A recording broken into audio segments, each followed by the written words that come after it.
Fala pessoal, eu sou o Felipe e na nossa aula de hoje nós veremos algumas representações da arte para a eternidade produzida ao longo da história. A relação da vida após a morte esteve presente em diversas culturas, desde o surgimento dos seres humanos, sendo responsável até mesmo pela produção de períodos artísticos voltados especificamente para a eternidade.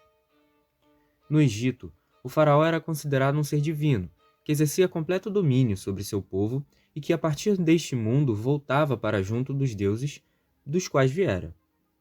Para que todo esse processo de retorno fosse facilitado, eram produzidas estruturas arquitetônicas erguidas na direção do céu, que também possuíam a função de guardar e ilustrar os feitos do faraó durante a vida terrena, as memórias mais importantes, os bens conquistados e tudo que tivesse valor e pudesse justificar a estada do seu espírito junto dos deuses. O corpo do faraó também era considerado uma fonte fundamental de sua imagem, e por isso era embalsamado e enfaixado com tiras de pano que impediam a decomposição. Esse corpo era depositado em locais especiais dentro das pirâmides, adornados por todos os tipos de escritos e fórmulas mágicas, encantamentos e imagens de deuses que ajudariam na jornada para o outro mundo. Os egípcios acreditavam que apenas preservar o corpo não era o bastante, mas que se algumas imagens fiéis do rei fossem preservadas, não haveriam dúvidas sobre o seu destino na eternidade. Os artistas do período se dedicavam à produção de esculturas da cabeça do rei para serem depositadas nas tumbas, onde seriam vistas apenas pelos deuses. Toda essa produção voltada para manter viva, na eternidade, a alma do faraó, também era feita em menor escala no meio social, pois se o faraó, representante dos deuses na terra, necessitava de ajuda para se manter vivo junto dos deuses, imaginem a população comum que não possuíam bens, os feitos ou a descendência sagrada de um faraó. As pinturas também tinham um papel fundamental e estavam associadas à ideia de fornecer servos para a alma do faraó no outro mundo. Essas imagens eram produzidas de memória pelos artistas que seguiam regras rígidas, buscando preservar tudo da maneira mais clara possível, para que qualquer um pudesse entender. Por isso, tudo tinha que ser produzido a partir de um mesmo ângulo, padronizando a arte egípcia funerária. O responsável pelo processo de passagem egípcia era o deus com corpo humano e de cabeça de cão, chamado Anubis, o guia das almas, o deus da mumificação, do embalsamento e da vida após a morte, quem protegia os mortos abrindo caminhos para a calmaria do pós-vida. Também possuía o posto de juiz das almas, conhecido como guardião das escalas, quem pesava o coração do indivíduo para julgar se ele era digno ou não do reino dos mortos. Todo o processo, de acordo com o Livro dos Mortos, concebia que Anubis colocava o coração de determinada pessoa de um lado da balança, enquanto uma pena fazia peso do outro lado. Dessa forma, o deus da morte poderia ditar o destino das almas. Caso o coração do morto fosse mais leve que a pena de avestruz, a alma poderia ascender para a existência celestial.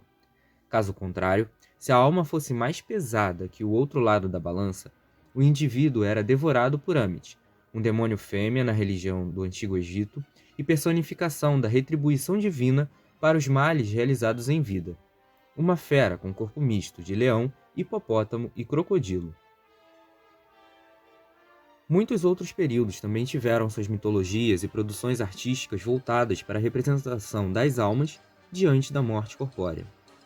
De acordo com Michel Lowers, no capítulo Morte e Mortos presente no Dicionário Analítico do Ocidente Medieval, os primeiros séculos da Idade Média foram marcados por práticas de evocação e comemoração dos mortos, consideradas formas de sobrevivência da memória, manutenção da fama e imortalidade do espírito. Os ritos constituíram-se como práticas essenciais de produção social e a presença dos mortos entre os vivos e o culto aos ancestrais não eram exclusivos das sociedades consideradas na atualidade como exóticas. Durante esse período inicial, a morte era percebida diante da cultura ocidental como uma etapa, um momento em um sistema de relações complexas entre esse mundo e o além. Neste sentido, os ritos que buscavam manter vivas as memórias dos mortos eram importantes também por possuírem funções de preservação de lembranças e criações de elos entre os mortos e seus descendentes, em um mundo no qual as referências ancestrais eram fundamentais e guiavam as ações dos vivos diante da sociedade. Através do domínio crescente dos ideais cristãos no Ocidente, as vivências culturais em relação ao tratamento e cuidado dos mortos passou a sofrer frequentes alterações, deixando de habitar o imaginário coletivo de forma destacada.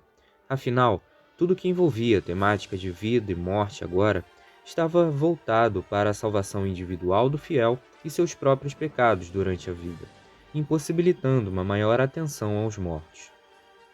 Mesmo buscando uma conversão cultural dos costumes considerados pagãos, a Igreja demonstrou certa tolerância diante de alguns aspectos de lembrança dos mortos, por entender que se os ritos não poderiam ajudar ou aliviar a pena sofrida pelas almas, poderiam, de certa maneira, consolar e servir de exemplo para os vivos.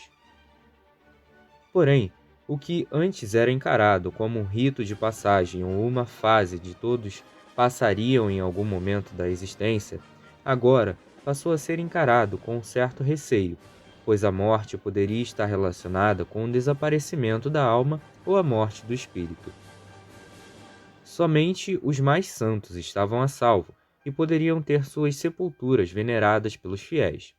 Por vezes, até mesmo seus vestígios corporais eram transformados em objetos de manipulação rituais, sendo transportados, guardados e levados ao status de intercessores.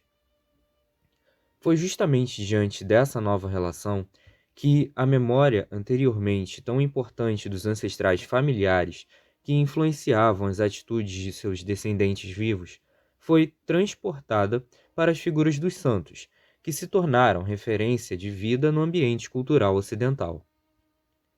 Um dos pontos preservados na cultura ocidental foi o rito de passagem e a relação familiar de acompanhar e cuidar dos seus mortos da melhor maneira possível, para que pudessem descansar em paz.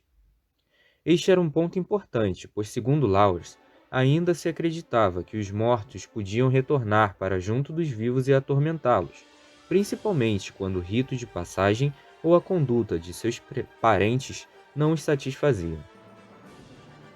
Esse retorno fantasmagórico foi logo transformado pela Igreja em sonhos e ilusões causadas por figuras diabólicas, mas também resultou na criação de bulas que sugeriam cuidados necessários por parte dos familiares, como a adoção da prática de preces, missas e esmolas, voltadas para o cuidado da alma dos ancestrais familiares.